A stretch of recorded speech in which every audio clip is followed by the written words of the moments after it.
Next important rock system जो कि बिहार में पाया जाता है वो है टर्शरी रॉक सिस्टम।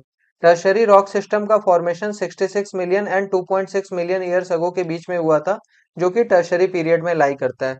अब सबसे बड़ा सवाल कि इसका फॉर्मेशन एक्चुअली हुआ कैसे था। तो इस सवाल का आंसर जानने से पहले हमें एक इम्पॉर्टेंट पॉइंट ये पता होना चाहिए कि टर्शरी रॉक सिस्टम जो कि बिहार में पाया जाता है वह शिवालिक रेंज का पार्ट है। अब शिवालिक रेंज का पार्ट ये है, ये पता चल गया। तो हमें अब ये पता करना होगा कि शिवालिक रेंज का फॉर्मेशन कैसे हुआ।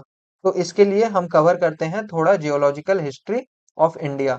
जैसा कि पता है टर्शरी पीरियड में इंडियन प्लेट जो है नॉर्थवर्ड मूव कर रही थी और यूरेशियन प्लेट से टकरा रही थी, और इनके बीच में प्रेजेंट था तेथिस सी।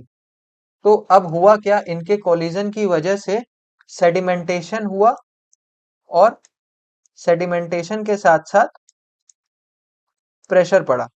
अब ये सेडिमेंटेशन क्या है और ये प्रेशर क्या है। तो सेडिमेंटेशन बेसिकली है सेडिमेंट्स जो कि तेथिस सी के सेडिमेंट्स थे, sediments of Tethys sea started rising, started rising. उसके बाद प्रेशर क्या है, तो यह प्रेशर बेसिकली है due to collision of Indian plate and Eurasian plate. तो ये दोनों प्रोसेस होने के बाद हिमालयाज का फॉर्मेशन शुरू हो गया, और ये हिमालयाज का फॉर्मेशन शुरू हो गया, बट हिमालयाज का फॉर्मेशन अचानक से नहीं हो गया, हिमालयाज का फॉर्मेशन फेजेस में हुआ।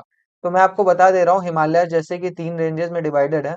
तो ग्रेटर हिमालयाज, मिडिल हिमालयाज और लेसर हिमालय, जिसे हम शिवालिक भी बोलते हैं, जो अभी हमारा पॉइंट ऑफ डिस्कशन है।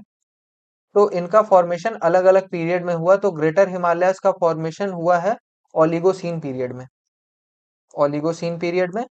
मिडिल हिमालयाज का फॉर्मेशन हुआ है मियोसीन पीरियड में, और शिवालिक्स का फॉर्मेशन हुआ है प्लियोसीन पीरियड में। तो यहाँ से हमें ये पता चल सकता है कि शिवालिक्स जो है यह यंगेस्ट है, और शिवालिक्स बिहार में भी मिलता है। अब हम आते हैं कैरेक्टरिस्टिक्स पे। तो कैरेक्टरिस्टिक्स क्या है टर्शरी रॉक्स का, यह जानने के लिए हमें यह पता करना होगा कि जो शिवालिक रेंज बिहार में प्रेजेंट है in form of tertiary rocks, उसका नेचर कैसा है। तो उसका नेचर कैसा है यह इस बात से पता चलेगा कि उसका फॉर्मेशन कैसे हुआ।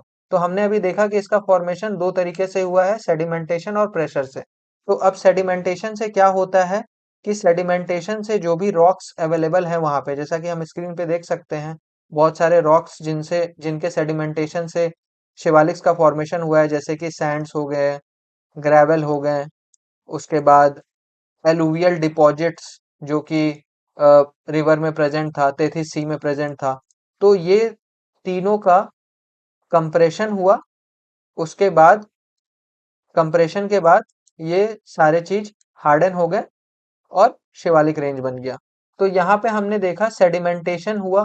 तो सेडिमेंटेशन हुआ तो इस रॉक का नेचर कैसा होगा, सेडिमेंट्री रॉक होगा।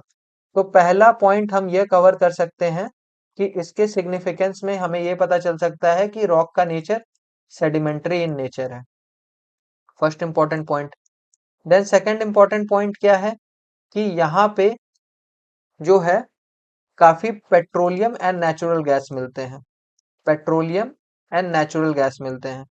अब ये क्यों मिलते हैं, क्योंकि यह तेथिस सी जब अपने टाइम पे काफी मरीन ऑर्गेनिजम्स को कैरी करता था, और इनके सेडिमेंटेशन की वजह से बहुत सारे फॉसिल रिजर्व्स का एक जमावड़ा बन गया यहाँ पे, जिसकी वजह से अभी भी पेट्रोलियम और नेचुरल गैस डिपॉजिट्स आपको यहाँ पे देखने को मिलते हैं।